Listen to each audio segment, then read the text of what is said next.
Kolkata police commissioner আমার কাছে নিজে এসেছে অনেকবার পদত্যাগ করার জন্য, গত 7 দিন আগে।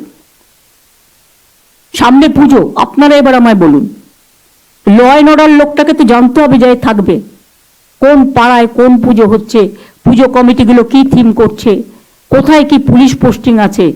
এটা পুজোর সময়, কিছুদিন ধৈর্য ধরলে কি মহাভারত অশুদ্ধ হয়। আপনারা ঠিক করবেন সবাইকে চেঞ্জ করতে হবে, যতটা বলছেন যতটা পারছি আমরা করছি। আপনি আমাকে 10টা ডিমান্ড দিতে পারেন, আমি 5টা করতে পারি, 5টা নাও করতে পারি। আমি তো অলরেডি ইতিমধ্যে অনেকগুলো করে দিয়েছি। কাজেই আপনাদের আমরা বলছি, পুলিশ ইভেন্ট সেদিন সঙ্গে সঙ্গে যেই কোর্ট নির্দেশ দিয়েছে সিবিআই, সব কাগজপত্র, ভিডিও রেকর্ডিং, এমনকি ডিএনএ টেস্ট সহ রিপোর্ট সহ সবকিছু হ্যান্ডওভার করেছে।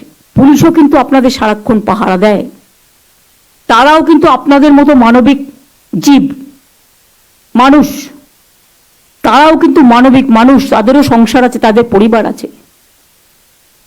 যাকে পাচ্ছেন তাকে নিয়ে যা ইচ্ছে তাই বলে যাচ্ছেন কেউ কেউ। একবারও ভাববেন না আপনার পরিবারকে তুলে যদি কেউ এই কথা বলে তাহলে আপনার কি হবে, আপনার মানসিকতা কি হবে।